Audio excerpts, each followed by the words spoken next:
স্বামীর যত্ন নিয়েন, স্বামীর জন্য সেজে গুজে থাকিয়েন না, ওকে বাধ্য করিয়েন না নতুন জামা কাপড় কিনে দিতে।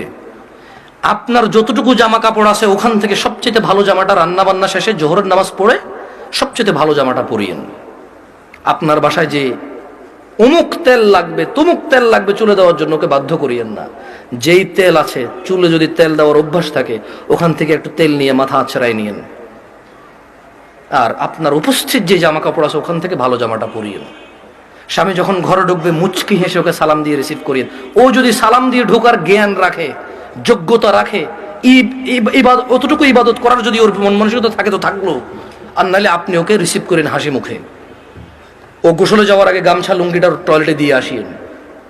গোসল থেকে বের হওয়ার সময় গামছা অথবা তোয়াল্লা প্রয়োজন হলে দিয়েন। এরপর জিজ্ঞেস করিয়েন ভাত কি খাবে এখন নাকি একটু পরে। যদি বলে যে পরে খাবে, কিছুক্ষণ পর আবার জিজ্ঞেস করেন ভাত খাবে কিনা। ও যদি পছন্দ করে যে ওর বাবা মা বোন এদের সাথে ভালো আচরণ করা যদি ও পছন্দ করে আপনার পক্ষ থেকে, আপনি ওর বাবা মা বোন এদের সাথে ভালো আচরণ করিয়েন। ওরা যতই কটু কথা বলুক, আপনি ওর বাবা মা বোনের বিরুদ্ধে ওর কাছে বিচার দিয়েন না। যদি ও পছন্দ না করে বিচার, একটু সহ্য করিয়েন।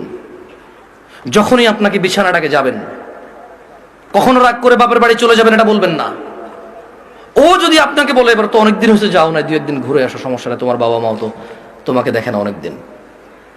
আর বাপের বাড়িতে চলে গেলে 1-2 দিনের মাথায় বলিয়েন চলে আসবো নাকি। ও যদি বলে চলে আসো, তাহলে ও যাবে অথবা আপনার বাবা এসে দিয়ে যাবে, আপনার ভাই এসে দিয়ে যাবে, অভিভাবকের মধ্যে কেউ একজন এসে দিয়ে যাবে আপনাকে। এটা আপনি খেয়াল রাখবেন। যদিও আপনার প্রতি রাগ করে, আপনি উল্টা রাগ করিয়েন না। আপনি একটু ইতস্ত হইন, একটু নার্ভাস ফিল করিয়েন। আধা ঘন্টার মধ্যে যদি ও সরি না বলে, আপনি সরি বলে আবার ওর সাথে মিলিত হয়ে যান। আপনার স্বামী যদি বোকা মানুষ হয় তাহলেও ও আপনাকে আস্তে আস্তে পছন্দ করবে ইনশাআল্লাহ। আর যেই স্বামী ভালো, সেই স্বামী সবসময় চিন্তা করে আমার বউটা যদি একটু কটু কথাও বলে, ও যদি একটু কর্কশ হয়, ও কোনো পুরুষের সাথে কথা বলে না, চরিত্র নষ্ট করে না, এমন মহিলা রেখে দেওয়া যায়, ওকে পোষা উচিত, যত্ন করা উচিত। এটা হচ্ছে বুদ্ধিমান স্বামী।